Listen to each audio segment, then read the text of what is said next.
토론의 진행을 맡아주실 최윤희 과총 바이오경제포럼 위원장님께 마이크를 넘기도록 하겠습니다. 저희 토론을 들어가기 전에 저희 오늘 초청한 토론자분들을 소개하겠습니다. 저희 공지사항에 나와 있는 순서대로 소개해드리겠습니다. 우선 산업계를 대표해서는 김태영 테라젠 이텍스 이사님이 오셨습니다. 예, 감사합니다.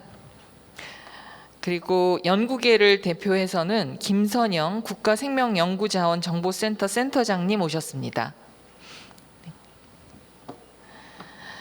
그리고 정부를 대표해서 저희가 사실 두 분을 초청을 했는데 한 분은 못 오시고요. 오늘 한 분 오신 분은 보건복지부에서 오셨습니다. 유정민 보건복지부 보건의료혁신 TF 팀장님 오셨습니다. 그리고 원래 질병관리 아까 국내 그 거버넌스 체계에서 굉장히 중요한 축을 담당하시고 계셔서 저희가 질병관리청에서도 한 분 모시려고 했는데 오늘 국정감사 때문에 갑자기 변경된 일정으로 불참하게 되셨습니다. 양해 부탁드립니다. 그리고 경제적 관점의 의견을 듣기 위해서 KDI에서 구자연 박사님 모셨습니다. 두 분 오늘 발제하신 두 분 포함해서 저희가 네 분의 토론자를 모셨는데요. 우선 강선주 교수님께서는 바이오 안보의 개념부터 시작해서 그 현재 굉장히 큰 축을 설명을 해주셨죠. 바이오 안보에서 기존의 생물학 무기나 바이오 테러에 대한 대응이었다면 우리가 그런 각종 협의체도 만들었고 국제 협약 기구도 만들었습니다. 근데 최근에는 이런 바이오 생물학 무기나 바이오 테러보다 감염병에 의한 바이오 안보의 중요성이 얼마나 확대되고 있는지 우리가 몸소 느끼고 있는 것들을 잘 정리해 주셨고요. 그리고 각 특성과 그다음에 국가 간 협력해야 되는 부분들에 대해서도 말씀을 해 주셨고요. 그다음에 글로벌 그 공급망의 그 필수 의약품의 글로벌 공급망이 붕괴되면서 어떠한 사태들이 지금 미중 패권 시대에 일어나고 있는지도 설명을 해 주셨습니다. 정혜주 교수님께서는 조금 더 디테일하게 그 보건안보 분야의 이제 다양한 이슈를 그 유엔 안전보장 이사회에서 시작했던 국제 거버넌스 그리고 그 외에 여러 글로벌 거버넌스에 대해서 설명을 해주셨고요. 그리고 그러한 글로벌 거버넌스에서 이제 우리나라에서의 정책 이슈는 무엇인가까지 마지막에 정리를 해주셨습니다. 그럼 이렇게 두 분 발제를 들으시고 제가 우선 여기 그 저희 공지 자료에는 산업계에서 먼저 이름을 올려주셨지만 일단 자원 얘기가 많이 나왔습니다. 앞에서도 그러니까 저희가 이제 백신 이런 전염병 사태, 우리의 이제 지금 코로나19 팬데믹 사태를 대변하듯이 이게 보건 의료 분야가 안보라 직결되고 있는 상황이었는데요. 이런 상황에서 자원을 얼마나 공유하는가, 지식재산권 문제도 말씀해 주셨습니다만. 그 자원과 여러 가지 데이터 또는 정보 이런 것들을 얼마나 공유하는가가 굉장히 중요한데 그런 자원에 대해서 연구를 하고 계시는 김선영 국가생명연구자원정보센터 센터장님께 이 바이오 안보에 대한 의견을 좀 우선 듣도록 하겠습니다. 패널 여러분들은 각자 약 7분 정도씩 일단 발제해 주시고 다음 주제에 대해서 제가 다시 토론을 시작하겠습니다. 네, 안녕하세요. 소개받은 국가생명연구자원센터의 김성입니다. 일단 그 두 분 교수님께서 지난 2년 동안의 코로나 팬데믹 사태에 대해서 잘 발제를 해주시고 어떤 점들이 필요한지 말씀해 주셨는데 사실 우리나라 같은 경우에도 방역 부분에서 대단히 잘 하고 있지만 모든 국민께서 아마 가장 아쉬워했던 게 백신 부분이 아닐까 생각합니다. 우리나라가 일찍 백신을 개발하고 또 자체적으로 백신 주권을 확보했다면 훨씬 더 수월하게 이러한 팬데믹에 대응하지 않았을까 싶은 생각하면서 이런 백신 기술 확보 또 백신 주권 확보가 굉장히 중요하다는 것을 알게 되는데 이러한 치료제 개발이라든가 또는 백신 개발 또는 진단제 개발 등과 같은 모든 단계에서 현재 가장 중요한 게 바이오 데이터라고 이렇게 얘기할 수 있겠습니다. 저는 이제 바이오 데이터 분야에서 주로 이제 연구를 하다 보니까 이런 약물 재창출이라든가 또는 백신 개발 그 다양한 단계에서 그 충분한 데이터를 가지고 있어야만이 효과적으로 빠르게 그러한 제품들을 개발해가지고 이런 팬데믹에 대응할 수 있다라고 이렇게 모든 분들이 느낄 수 있게 되는데, 이러한 바이오 데이터를 확보하는 측면에서 사실 우리나라는 약간 좀 다른 선진국들에 비해서 약간 늦은 측면이 있습니다. 그 미국이라든가 또는 유럽 같은 경우는 한 40년 전부터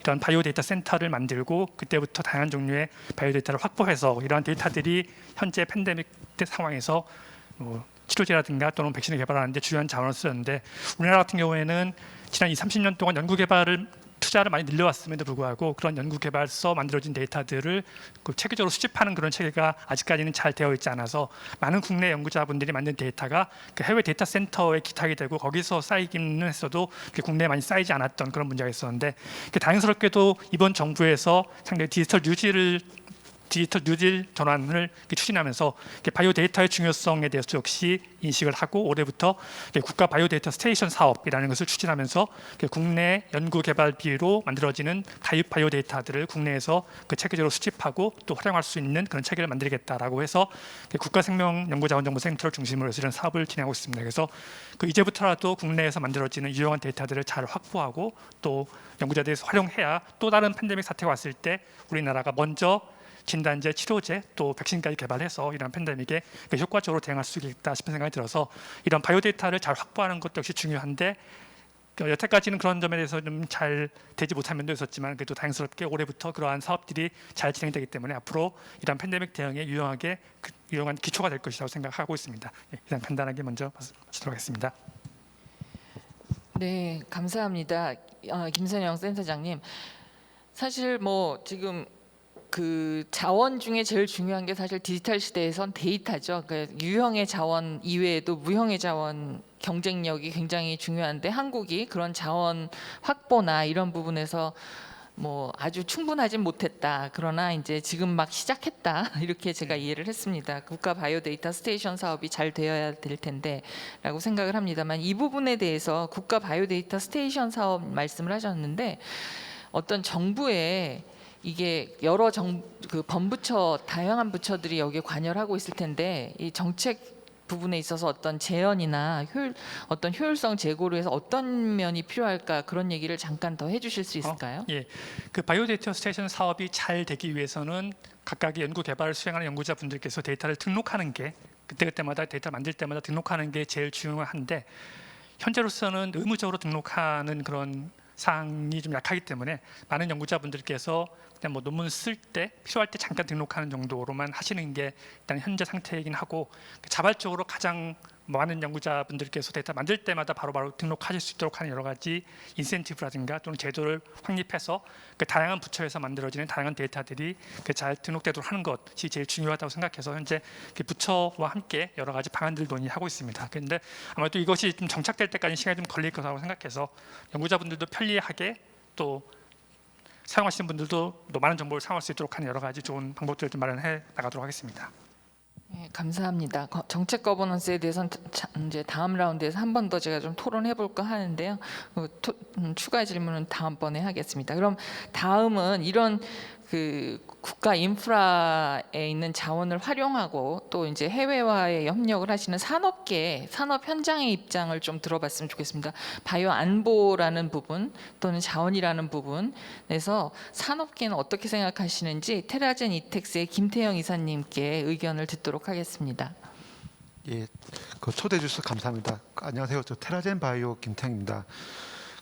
앞에 이제 앞서서 센터장님께서 이제 말씀해 주셨는데, 앞에 이제 두 분 교수님들 이제 발표를 들으면서 이제 특히 이제 국립외교원 강선주 교수님께서 이제 글로벌 바이오 리스크에 있어서 이제 제약 바이오 산업이 이제 자국 중심적으로 이제 국내화되고 있다. 그리고 이제 국제 관계에서 미중 패권 경쟁 속에서 첨예하게 이제 하고 있다고 이제 이야기를 하셨는데, 그 부분에서 이제 제가 이제 유전체 분야의 산업 현장에 있으면서 최근 10년 동안 그리고 최근 1-2년 사이에 엄청나게 큰 변화가 이제 패권 경쟁으로 인해서 큰 이제 변화가 있는 것을 좀 경험하게 됩니다. 저희 이제 업계에서는 이제 차세대 유전체 분석 기술이라고 해서 줄여서 NGS라는 기술이 있는데, 이 기술은 이제 기존 기술보다 약 100만 배 정도 이제 효율적인 데이터를 생산할 수 있는 기술입니다. 이 기술을 이용해서 전 세계에 누구나 마음 먹으면 자국의 전 세계인들을 대상으로 유전체를 생산할 수 있는 그런 체계가 이제 갖춰지기 시작하고 있는데, 이 기술을 이용해서 그 생산된 바이오 데이터들을 패권 국가들, 특히 이제 중국, 미국, 유럽 국가들이 자국인들 대상으로 자국에서 생산된 데이터들을 밖으로 반출되는 것을 막는 그런 법제화를 지금 진행 중에 있습니다. 그리고 전략적으로 그러면서도 그 데이터를 활용해서 전략적으로 이제 데이터를 또 잘 모아서 또 활용하려고 하는 그런 또 이면이 있는 거고요.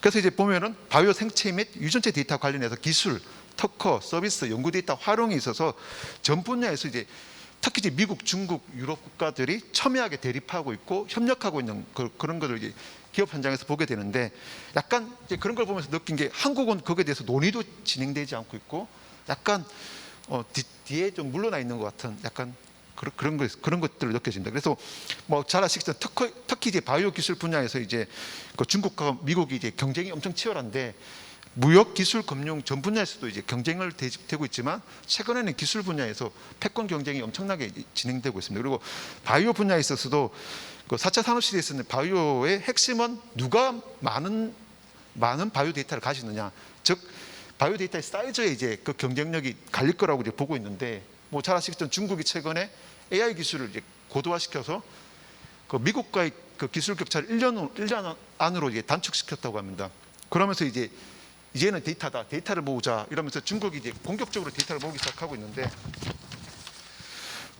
이제 미국도 그걸 파악한 거죠. 그래서 미국이 이제 중국을 대상으로 해서 최근에 이제 크게 이제 압박하고 들어가고 있는데, 그 중에 하나가 최근 2년 사이에 그 국가 안보와 이제 미국 경제 모두를 위협받는 상황에서 이제 조치를 이제 그 미국 산하 정부기관들이 이제 조치를 취했는데, 그 중에 하나가 BGI라는 베이징 지노 인스티튜트라는 중국 회사가 있는데, 미국 내에서 이제 또는 이제 전 세계 60개 국가, 한국에서도 아마 갑이 싸서 이제 데이터를 생산을 보내는 거죠. 이제 그러다 보니까 의심을 하는 거죠. 그 중국 회사를 통해서 중국으로 데이터가 넘어가는 거 아니냐라는 의심을 하게 되고, 그러면서 이제 근데 이제 또 이제 미국의 이제 그 정보기관들은 또 의심하는 게, 이 BGI가 생겼을 때 약 1조 7천억 원 정도를 중국 정부로부터 펀딩을 받았거든요. 그러니까 그 상위 기관의 의사결정에 있어서 중국 정부가 개입되어 있어서 의사결정하는 것이 아니냐, 이제 그런 의심을 많이 하게 된 거죠. 이제 그러다 보니까 이에 대응하기 위해서 그 중국 BGI는 자기들은 민간 기업이고 뭐 미국 시민들 데이터를 소유한 적이 없다라고 말했지만, 미국 정부는 이제 그게 전혀 인정하지 않고 최근에 이제 2000년 7월에 이제 전격적으로 이제 제재하기 시작했습니다. 그게 이제 위구르 탄압을 이제 핑계로 그 BGI 및 중국 바이오 데이터를 생산하는 중국 바이오 회사들을 이제 제재하기 시작했는데, 그 중에 하나가 작년 팬데믹이 막 진행 중에 있을 때 중국 BGI가 워싱턴, 뉴욕, 캘리포니아주 6개 주에 연구소를 만들려고 했거든요. 코로나 이제 19 연구소를 만들려고 했는데, 그래서 미국 감염자들 검체 분석을 통해서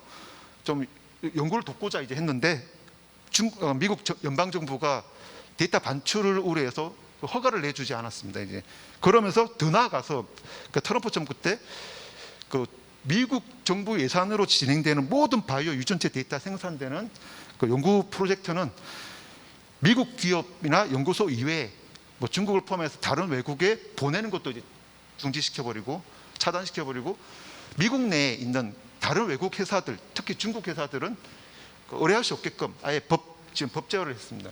그래서 근데 이에 대응해서 이제 중국도 최근에 이제 뭐 아시겠지만 9월 1일 날 데이터 보안법이라는 걸 또 발의를 했거든요. 그래서 이제 3장 25조에 따르면 이제 중국 안전과 중국 이익을 위해서 법적인 행사를 집행할 수 있고, 특히 중국 자국 기업이 외국 정부의 데이터를 제출할 때는 중국 정부의 승인을 받아야 된다고 이제 완전 팽팽하게 미국하고 중국이 이제 맞붙은 거죠. 이제 그리고 이미 중국은 오래 전부터 자기 나라 자국민들 샘플을 외국에 보내는 걸 금지시켰었습니다. 이제 그와 더불어 이제 유럽에 이제 그 유럽도 이제 최근에 그 2018년대 5월에 이제 GDPR이라고 해서 그 개인정보보호법을 실행을 했고, 올해 유럽도 그 인체 유래 샘플들을 외국으로 반출되는 것을 또 금지하는 법안을 또 통과시켰습니다. 그래서 근데 한국은 이제 그런 법제들도 없고 뭐 진행이 안 되고 있는 거죠. 이제 그래서 사실 이제 정리하면 한국은 이런 중국, 미국, 유럽 패권들 사이에서 어떻게 하면은 이제 자국의 바이오 데이터들을 이제 유출을 보호할 건지, 그리고 이제 이런 여러 패권 국가들이 이제 기술을 블록하고 한국이 어찌 보면 이제 상대적으로 고립되어 가는 상황인데 이를 좀 더 빨리 인지를 하고 저희가 이제 그 바이오 데이터를 서로 활용할 수 있다든지 자체적으로 이제 그런 부분들을 생산하고 관리할 수 있는 그런 체계들을 지금이라도 늦지 않았다고 생각합니다. 그래서 논의하고 그 전략들을 세우고 이제 실행해야 되지 않을까 생각됩니다. 예, 감사합니다.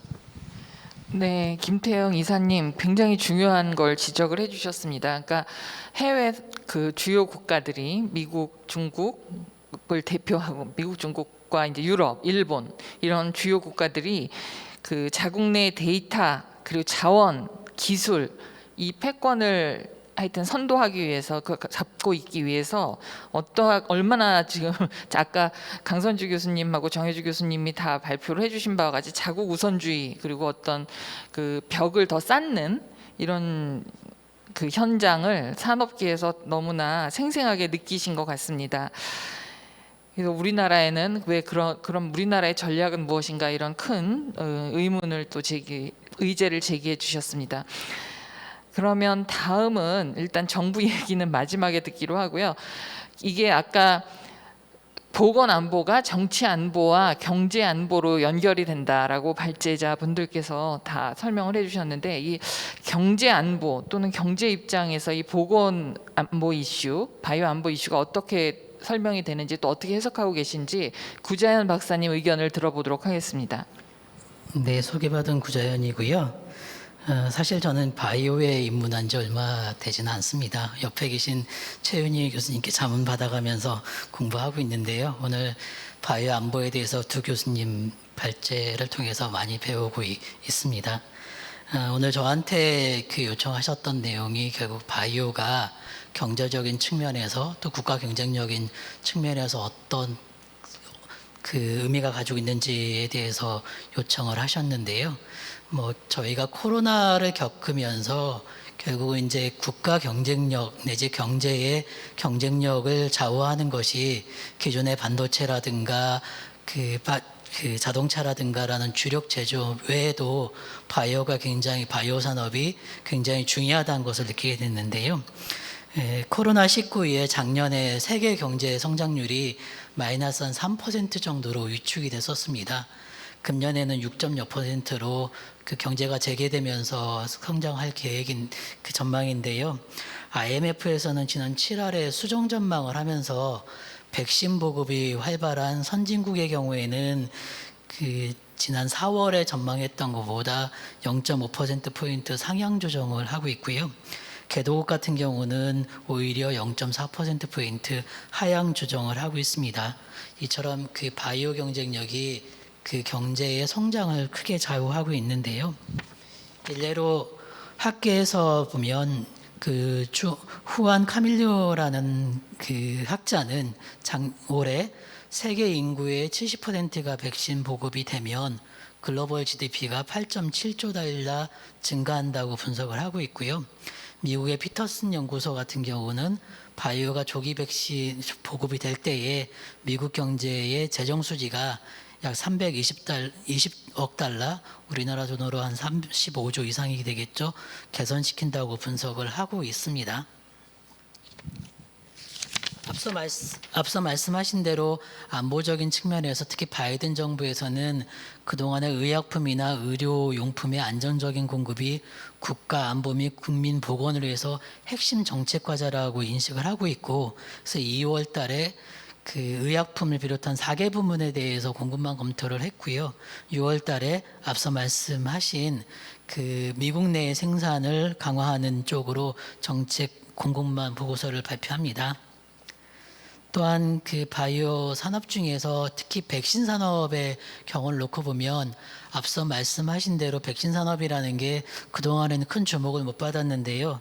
그 앞으로는 이 백신 산업도 굉장히 커질 것으로 그 예상이 되고 있고요. 특히 이번에 신기술로 그 백신을 개발한 mRNA의 기법 같은 경우는 다른 치료 분야에서도 적 활발하게 활용할 수 있을 것 같아서 이 부분에 대한 앞으로 그 선진국의 각축전이 꽤 치열할 것으로 전망되고 있고 우리나라에서도 신경 써야 되는 부분이 아닌가라고 생각됩니다. 그 우리나라 바이오 산업의 위상을 살펴보면 앞서 말씀하신 대로 그동안에 우리나라가 바이오 산업에 투자를 많이 하긴 했었는데 그동안에 그렇게 큰 성과는 미치지 못했었습니다. 그러나 작년에 보니까 그 보건 산업의 수출이 217억 달러로 7대 수출 산업으로 성장을 했고요. 특히 의약품 및 의료기기 같은 경우 141억 달러를 기록해서 2019년 대비 약 50% 이상의 성장을 기록하는 등 바이오 산업이 바이오로 신성장 산업으로 그 기대와 도약을 하고 있습니다. 그래서 그러면 앞으로 우리나라 바이오 산업이 앞으로 어떻게 가야 될까라는 쪽을 조금 살펴보도록 하겠는데요.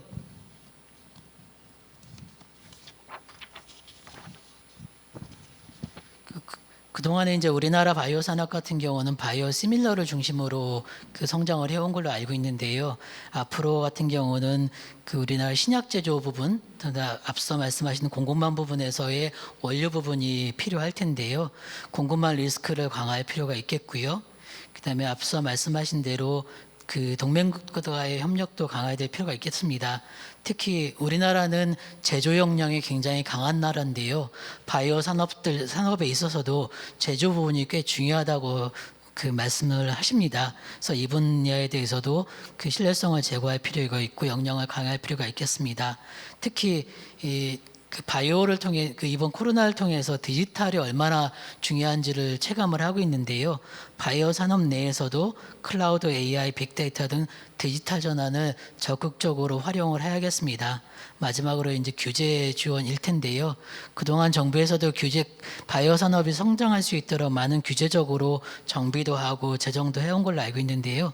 이 분야에 있어서도 꾸준히 신산업에 대한 특히 규제를 제도화하고 또는 불필요한 규제는 제거하면서 바이오 산업을 육성을 해야 될 것이라고 생각됩니다. 네, 구자연 박사님 감사합니다. 뭐 진짜 우리가 모두 체험하고 있는 것 같아요. 이게 바이오 안보, 뭐 지금 코비드 19 전염병으로 우리가 이렇게 겪은 지난 경험들이 이 진짜 정치 안보 또는 경제 안보하고 직결된다. 그리고 지금 말씀하신 대로 백신 접종률이 결국 경제 성장률을 결정하는 이런 백신 디바이드, 아까 발제자분들도 말씀하셨는데 백신 확보 경쟁력이 세계를 분류해서 나누는 국가별로 그 경쟁이 굉장히 중요하다는 얘기를 해주셨고요. 그리고 이제 우리나라가 가진 한계를 극복하기 위해서 뭐 지금까지 이제 잘 성장해온 바이오 산업이 앞으로 어떻게 나가야 되는지에 대해서도 조금 방향을 설명해 주셨습니다. 그러면서 이제 지금 백신의 경쟁력 얘기를 하셨는데 사실 우리나라가 백신 허브 사업을 하고 있습니다. 뭐 그래서 제 생각에 다음 저희 토론자이신 그 보건복지부에서 오신 유정민 보건의료혁신 TF 팀장님께 정부의 이 바이오 안보에 대한 보건복지부의 입장, 그리고 또 바이오 안보 경쟁력 강화의 일환이라고 할 수 있는 어떤 백신 허브 사업에 대한 말씀도 조금 소개해 주시면 좋겠습니다. 네, 안녕하세요. 그 복지부 유정민 보건의료혁신 TF 팀장입니다. 지금 그 바이오 안보 관점에서 이제 국가의 어떤 경쟁력을 강화하는 부분, 그리고 세계 안에서 어떤 공조하면서도 우리의 주권들을 지킬 수 있는 부분들에 대해서 많은 좋은 의견이 있었습니다. 저는 이제 정부 입장이기 때문에 좀 그 전체적인 관점에서 이제 바이오 안보와 관련해서 국가가 준비하고 있는 부분들을 좀 말씀드리겠습니다. 그 사실 코로나19는 정말 우리 생활 많이 좀 변화시켰고 정부 정책에서도 좀 고려할 점들을 많이 변화시켰습니다. 그 바이오에 대한 중요성이 사실 지금까지 계속 강조는 되어 왔는데 정말 우리 국민들께서도 바이오가 내 생명에 정말 직결될 수 있는 가장 중요한 요인이구나, 보건의료 체계가 실제 사망률과도 직결되고 있다는 것을 좀 그 경험을 하게 됐고요. 그러면서 이제 그 정부에서도 보건의료가 전체 사회 관점에서 모든 영역들과 연계되어 있는 정책으로서의 좀 중요성이 좀 강화됐습니다. 그래서 그 정책을 추진함에 있어서 사실 그 협력 협력과 경계의 모호 이 부분이 그 이제 정말 이제 경험을 많이 했는데요. 가령 대면과 비대면 그 진료에 있어서도 이 경계의 모호 부분들, 그리고 이제 기존에는 사실 보건의료와 어떤 복지와 돌봄, 그리고 경제와 어떤 산업, 이게 융합이 중요하다라고 얘기를 많이 해왔지만 실질적으로 이게 융합이 되지 않으면 실제 국민의 생명을 빨리 그 치료하는데 어려움이 있다라는 거. 를 또 경험했기 때문에 앞으로 정책을 추진하고 거버넌스를 마련함에 있어서도 이런 그런 그 융합된 그런 정책들이 그 많이 저희도 정부에서도 좀 고민하는 그런 부분입니다. 그 말씀하신 것처럼 사실 이제 그 안보라는 관점에서도 바이오가 중요해지면서 우선은 국가의 경쟁력을 강화시키면서 이것을 전 세계적으로 좀 그 같이 공유할 수 있도록 하는 두 가지의 트랙으로 접근을 해야 될 것 같은데, 정부에서는 우선 국가의 역량을 강화하기 위해서 특히 이제 그 세 가지 측면에서 좀 주안점을 두고 있습니다. 첫 번째는 그 이제 오늘 토론 얘기 중에서 이제 처음 얘기할 것 같은데 이제 방역 관점에서의 그 중요성, 그리고 이제 백신, 치료제 개발처럼 이제 우리가 자원을 확보하는 데 있어서의 중요성, 그리고 국내적인 그 협력과 그리고 국제적인 어떤 그 협력 체계를 강화하는 이 세 가지로 일단은 그 크게 세 가지 방향으로 좀 말씀을 드리려고 하는데요. 이 방역 체계에 있어서도 사실 그 코로나 과정에서 좀 새로운 시도들이 많았고, 이 안에서 정부와 병원 그리고 산업계가 연결돼서 함께 움직여서 좀 성공했던 사례들도 많이 있습니다. 뭐 가령 생활치료센터 같은 경우에도 이제 부지를 제공하고 그 안에서 인력이 투입되고 또 인력과 환자 간에 연계하는 어떤 기술이 접목되면서 약간 새로운 시도로 평가를 받았고, 이 코로나19 과정에서 환자들, 경증 환자와 중증 환자를 구분해서 좀 치료할 수 있는데 그 상당히 많은 역할을 해왔습니다. 그 앞으로 정부에서는 이러한 최근에 코로나 과정에서 시도했던 다양한 부분들을 중장기적인 그 앞으로도 이런 그 미지의 질병 디지즈 X가 발생했을 때 바로 대응할 수 있는 좀 체계로 갈 수 있도록 그 중장기 전략으로 좀 구체화하는 과정을 계속하려고 하고요. 그리고 그 거버넌스 관점에서도 지금 중앙 권역 감염병 전문 병원과 그리고 이제 지역의 거점 병원들 이렇게 그 실제 그 중앙과 공공에서 운영하는 부분과 민간의 그 의료기관들이 좀 서로 연계 협력할 수 있는 이제 이런 부분들을 좀 강화해 나가려고 하고 있습니다. 두 번째는 이제 백신과 치료제 개발 부분인데요. 그 사실 백신과 치료제 개발에 있어서도 작년부터 상당한 노력을 좀 기울였고, 이제 코로나를 조금이라도 조기에 일상화시킬 수 있는 가장 중요한 전환점이 백신이기 때문에 그 특히나 올해는 다양한 이슈들이 백신으로 매우 뜨거웠습니다. 지금도 일단은 그 백신 도입 추진단이나 저희가 백신을 어떤 그 아시아와 그 허브가 될 수 있도록 그 허브 추진단을 그 국가에서 운영을 하면서 이제 내년 상반기에는 좀 국산 그 1호 백신을 상용화시킨다는 그런 목표로 지금 그 계속 좀 추진을 하고 있습니다. 그래서 이 국산 백신이 신속하게 개발될 수 있도록 저희가 지금 백신과 치료제 개발에 7개 기업에 지금 투자를 강화를 하고 있는데, 안전성을 고려하면서도 좀 그 신속하게 임상이나 제품화가 될 수 있도록 좀 끝까지 지원하는 체계를 가져가려고 하고 있고요. 그래서 이제 단기적으로는 이 코로나에 대응할 수 있는 국산 백신이 좀 빨리 상용화되게 하는 부분에 대한 노력과, 그리고 뭐 지금 계속 되는 접종들이 그 백신 접종이 차질 없이 이루어질 수 있도록 그 도입하는 그 두 가지 그 상황에 대해서는 저희가 매일 그 점검 체계를 가동하면서 운영을 하고 있다는 점을 말씀드리겠습니다. 근데 이제 이 코로나로 그치는 것이 아니라 사실 이 백신과 관련해서 사실 백신 주권이라고 얘기하는 것처럼 예전에도 이제 그 보건 의료에서는 좀 중요한 이슈였는데, 그 앞으로 미래 감염병에 대응을 하고 또 암 등의 고부가 가치를 창출할 수 있는 부분들, 그리고 오늘 발제에서도 잠깐 소개되긴 했지만 민간이 그 사실 개발하기 어려운 이제 그런 부분들에 대해서도 그 민간 개발을 좀 기피하는 그런 백신, 요 세 가지 부분에 있어서는 좀 중점 투자를 해서 백신 주권을 좀 확보할 수 있도록 그렇게 운영해 나갈 계획입니다. 뭐 물론 더 다양한 부분들이 있지만 세 번째로 마지막으로는 이 협력의 역량을 강화해서 사실 그 감염병이나 이 바이오 안보들이 어떤 상황이 발생해도 좀 가동 가능한 체계로 갈 수 있는 부분들을 저희가 역량을 강화하려고 하고 있습니다. 먼저는 일단 그 다차원적인 협력이 있을 텐데요. 그 부처 안에서도 아마 여기 뭐 산업계에서도 나오시고 사실 다양한 업무로 이제 부처가 각각의 업무를 하고 있기 때문에 그 현장에서 일하실 때는 좀 어려움이 있었을 수도 있습니다. 그 최근의 추세가 그 범부처 간에 운영하는 형태가 좀 강화된다라는 부분인데요. 그 저희가 이 범부처 협의체는 지금 백신 개발하는 데 있어서도 지금 거의 한 몸처럼 지금 움직이고 있기 때문에 이런 그 범부처 협의체들을 좀 더 그 가동을 강화하고 또 이 감염의 위험에 있어서도 저희가 뭐 지금 중대본이나 중앙사고수습본부에서 실제로 타 부처들도 다 같이 와서 일을 하고 있는데 이런 좀 협력의 부처 안에서의 좀 협력도 강화하는 동시에 그 민과 관의 좀 협력을 좀 강화하는 부분들도 좀 더 집중을 하려고 하고 있습니다. 특히나 이제 민간 영역 중에서는 사실 바이오 분야가 연구에서 상용화까지 사실 창의성이나 그 개발의 자율성이 좀 중요한 부분이기 때문에 이런 부분은 충분히 존중하면서 또 이제 그 구체적인 룰이나 아니면은 좀 지원해야 되는 부분들 좀 가져갈 수 있는 이제 그런 거버넌스 체계도 좀 강화하려는 부분들을 좀 검토를 하고 있고요. 그리고 그 민간 영역에서도 사실 산업계와 연구 그리고 특히나 이제 병원계가 같이 운영하기 좀 어려운 구조였고 또 데이터 관점에서도 좀 뭐 이야기할 것들이 많지만 특히나 환자는 개인정보 보호 문제들 때문에 또 이게 같이 가기 어려운 구조이기도 합니다. 근데 최근에 데이터가 환자를 중심으로 데이터가 연계되는 마이 헬스웨이를 기반으로 한 이제 그런 체계를 또 갖춰가면서 이게 상생의 구조로 좀 갈 수 있는 그런 협력 기반을 강화하려고 하고요.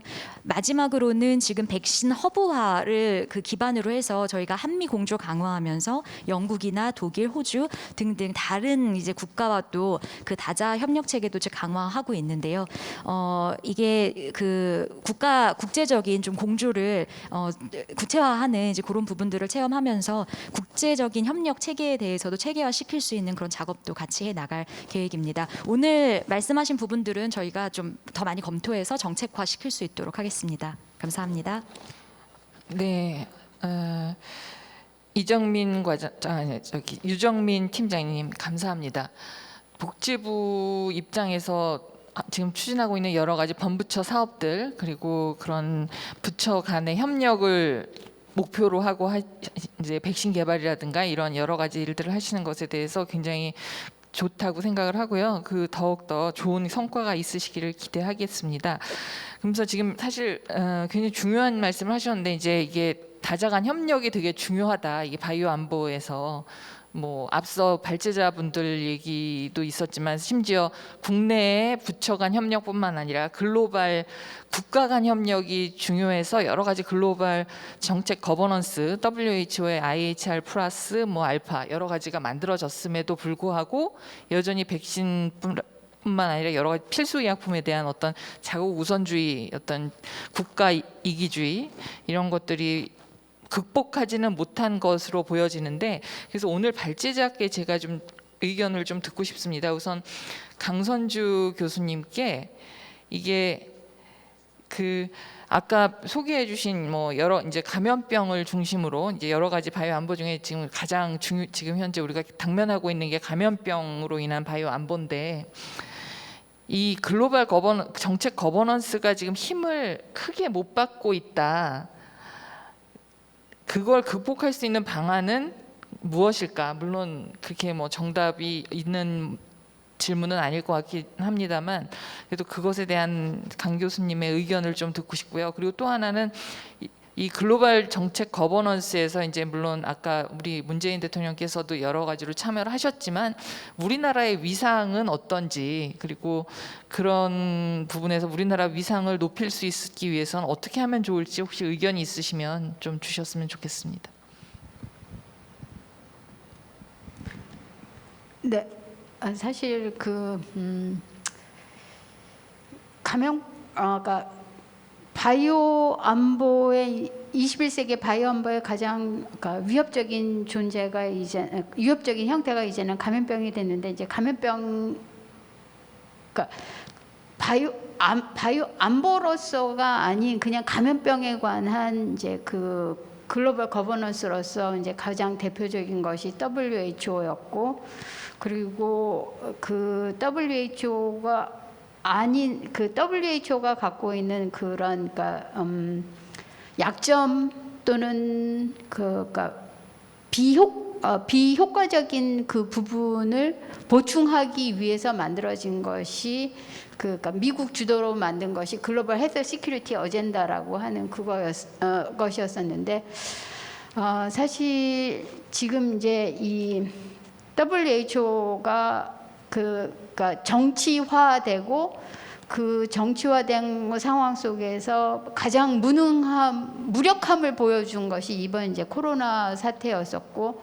또 거기에서 이제 그 미국하고 중국의 그 어떤 그러니까 갈등 속에서 이제 이 WHO가 더 약화되는 모습을 보였던 것이 이번 사태였던 것 같습니다. 그랬는데, 그러니까 그 트럼프 대통령이 미국을 이제 WHO에서 탈퇴시킨다고 발표를 했다가 이제 바이든 대통령이 되면서 다시 이제 그러니까 미국이 사실은 그 WHO에서 탈퇴하기까지 약 1년이라고 하는 시간이 있긴 있었는데, 이제 그 사이에 이제 미국에서 대통령이 이제 트럼프에서 바이든으로 바뀌면서 다시 이제 미국은 WHO에 남기로 하기는 했지만은 그 WHO가 이런 감염병, 그러니까 복지 차원에서의 감염병이든 또는 바이오 안보 형태로서의 감염병이든 이러한 문제에 있어서 좀 그러니까 어떤 리더십을 그러니까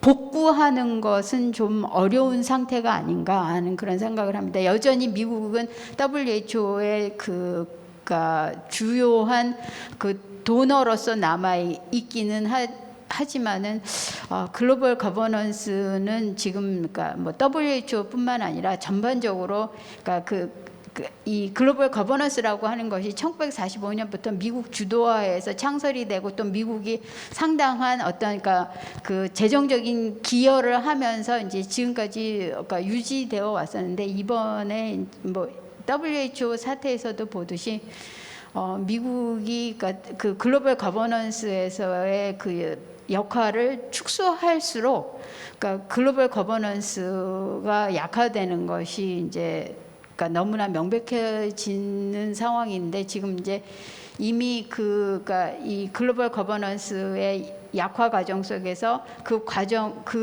공백을 중국이 그러니까 메우려고 하는 하면 할수록 이것이 글로벌 거버넌스의 약화를 가져온다고 하는 아주 아이러니가 이제 지금 발생을 하고 있는 겁니다. 그래서 현재로서는 지금 그러니까 글로벌 거버넌스, 특히 뭐 바이오 안보로서의 감염병에 대한 그 주된 거버넌스인 WHO가 어떤 그런 그러니까 권위와 그러니까 어떤 리스폰시빌리티를 회복하는 것은 약간은 좀 그러니까 어려워 보이고요. 그것을 이제 그러니까 대체하거나 보완하는 방법은 결국에는 지금 그러니까 이 바이오 안보 쪽에서 능력을 갖고 있는 국가들의 그러한 그러니까 협력, 소다자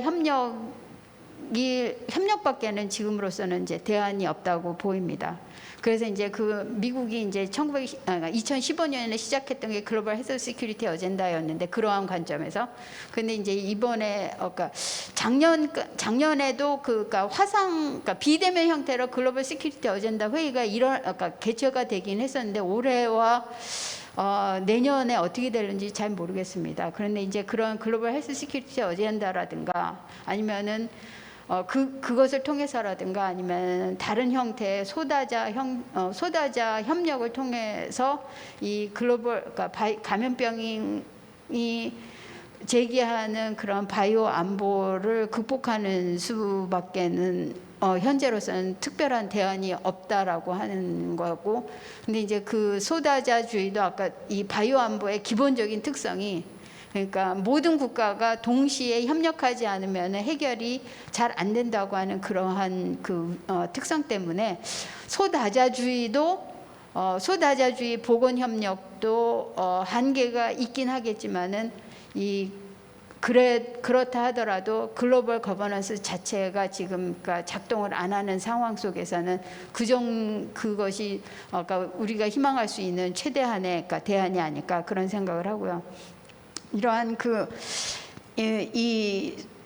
글로벌 보건 거버넌스에서의 한국의 위상이라고 하는 것은 사실은 그러니까 그동안에는 좀 한국의 존재가 좀 그렇게 부각되지 않았었다가 이번에 코로나19를 통해서 이제 그러니까 초기에는 그 방역이라고 하는 형태를 통해서 이제 많이 그러니까 한국의 위상이 많이 올라갔고요.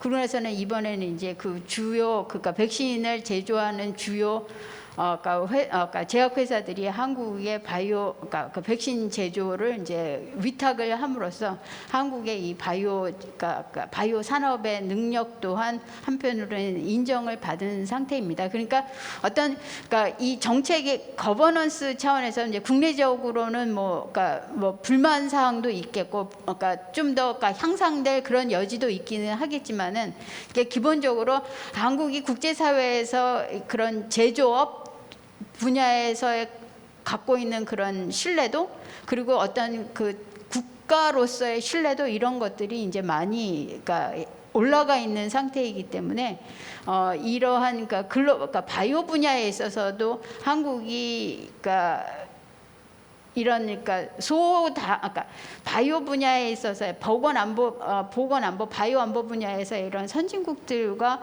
협력하는 것은 충분히 가능하다라고 보겠습니다. 그러니까 그쪽에서도 그러니까 타국 쪽에서도 한국을 그렇게 보고 있고 또 한국이 조금 더 이런 분야에 있어서 적극성을 이제 보인다고 하면은 그 양쪽에서의 어떤 이해관계의 일치 그것이 이제 그러니까 상업적인 것이든 아니면 국가 안보적인 것이든 또는 글로벌 그러니까 웰페어의 관점에서든 그러니까 이 선진국 그러니까 바이오 안보 선진국과 한국 사이에 어떤 공통적인 그 이해관계가 존재하기 때문에 또 신뢰관계가 충분히 형성될 수 있기 때문에 이런 그러니까 앞으로 그러니까 글로벌 거버넌스가 이제 크게 기능을 그러니까 발휘하지 못하는 이런 상황 속에서는 소다자 형태로 불충분하나마 소다자 형태로 그 바이오 안보 협력이 일어나게 되겠고 그런 가운데 있어서 한국이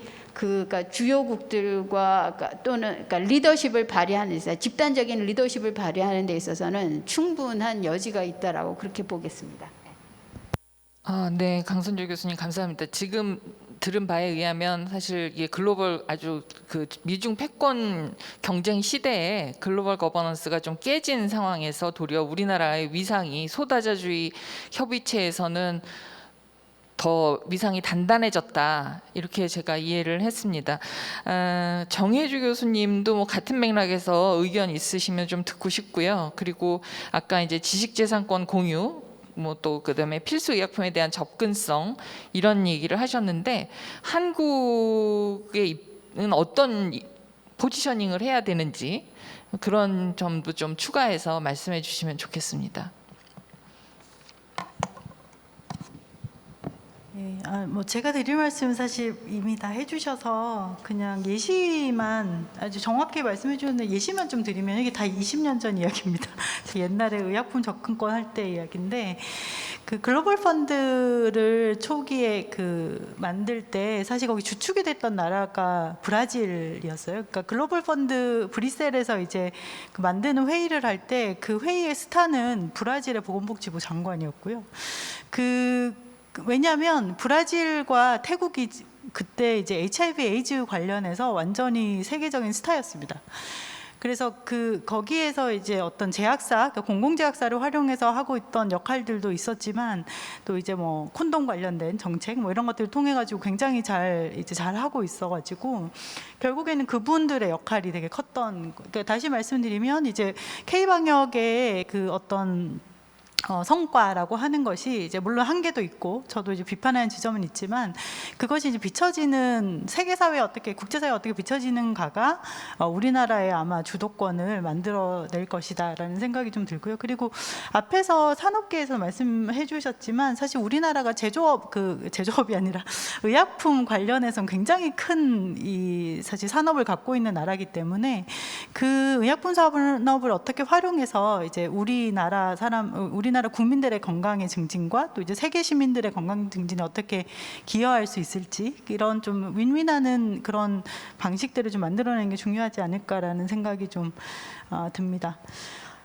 소대자주의라고 하는 부분에 있어서 그래서 결국에는 이제 인접국가 문제가 되고요. 그러니까 태국 같은 경우에는 태국을 우리가 막 잘 사는 나라라고 생각하지 않는데 그 태국이 사실은 그 접경 지역에 있는 나라들한테 ODA를 정말 많이 하거든요. 결국에는 그 국경을 넘어서 감염병들이 이제 넘어오기 때문에 그런 것이고 그런 것처럼 이제 어떻게 보면 이 산업적 차원과 이제 약간 인본주의적 ODA가 좀 이렇게 좀 충돌한다라고 생각할 수도 있지만 사실은 그것이 서로 다른 측면에 있는 것이고 그런 협력을 통해서만 이제 좀 전에 그 생산망 관련된 이야기도 하셨고 그렇기 때문에 이제 국제적인 이 분업 체계가 굉장히 신뢰가 있는 나라들 사이에서만 이루어지는데 그런 것들이 결국 이제 ODA 같은 것들을 통해서 형성되는 것이기 때문에 그 양쪽 측면을 다 좀 고민을 해야 하지 않을까라는 생각이 좀 들었습니다. 지식재산권 공유와 이제 필수의약품 관련된 부분은요.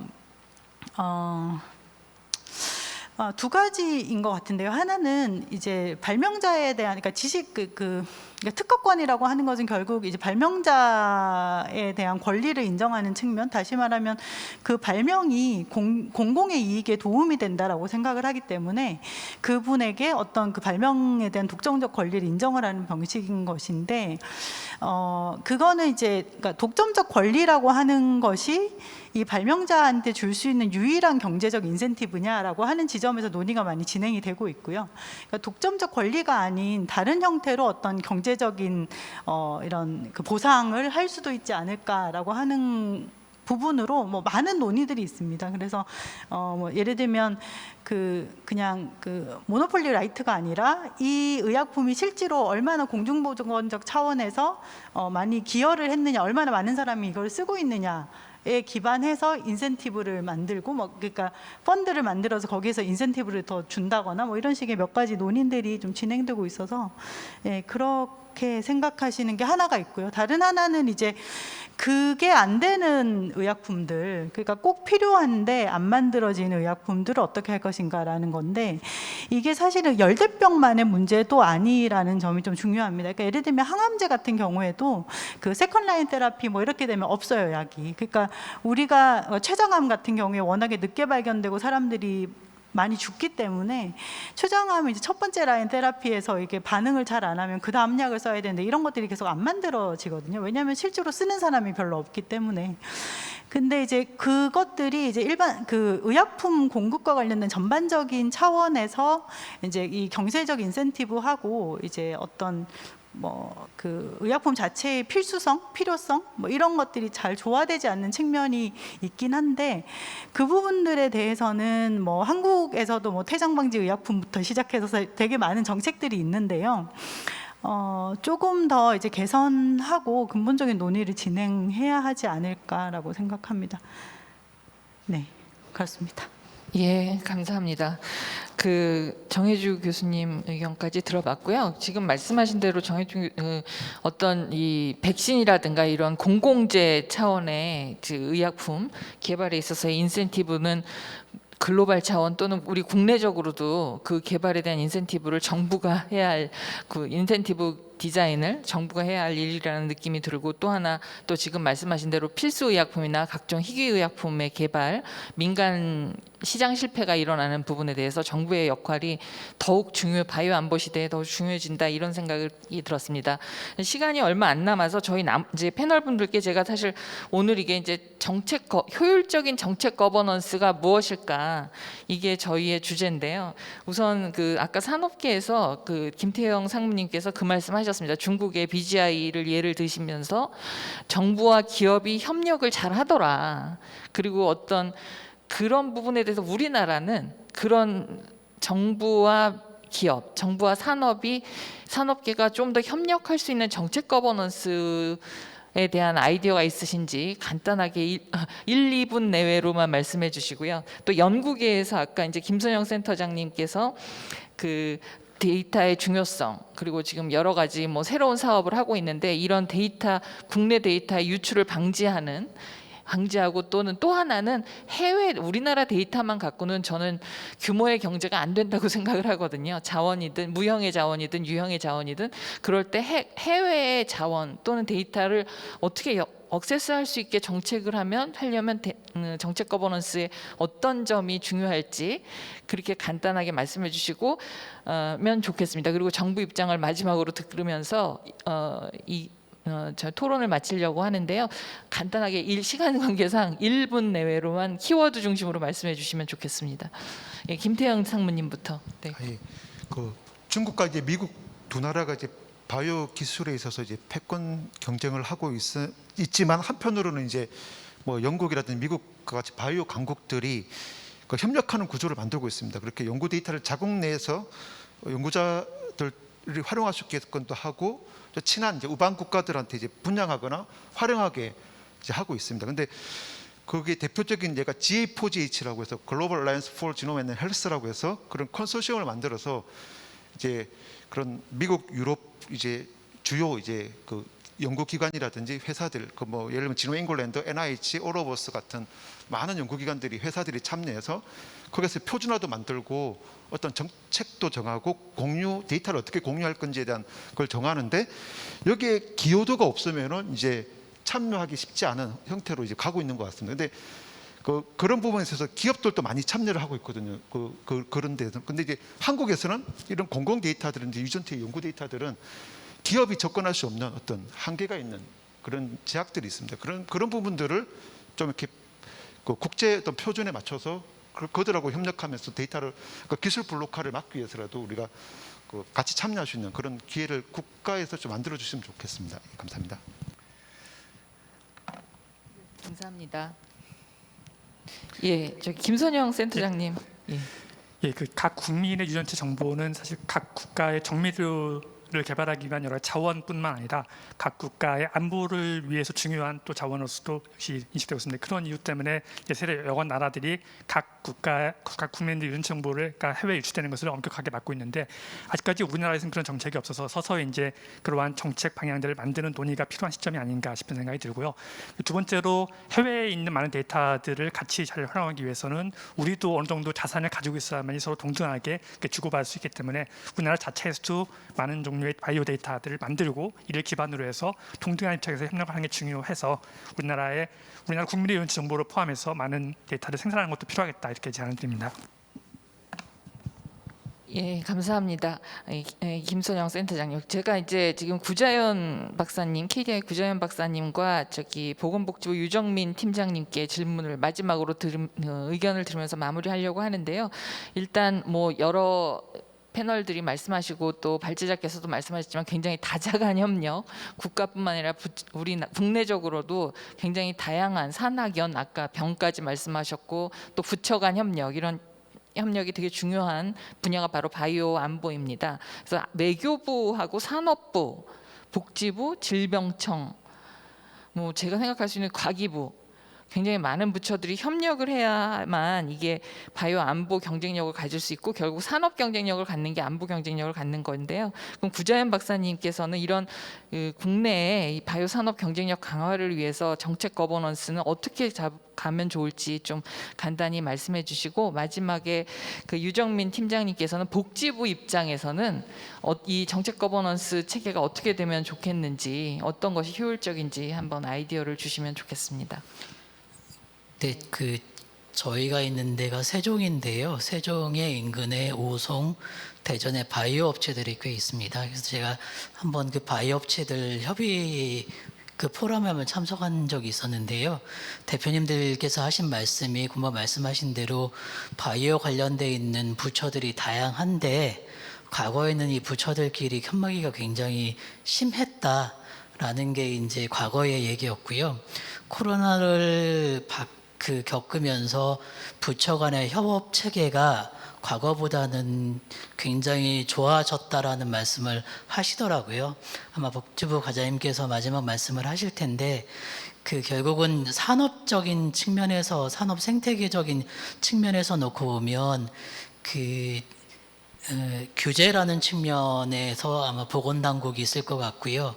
아마 요새는 디지털이면 과기부, 그다음에 매뉴팩처링 제조면 산업부라는 측면에서 굉장히 중요한 정부 부처의 역할일 텐데요. 앞으로 이런 관련된 부처들이 조금 더 협업 체계를 더 활성화해야 될 필요가 있지 않나라는 생각을 해봅니다. 예, 감사합니다.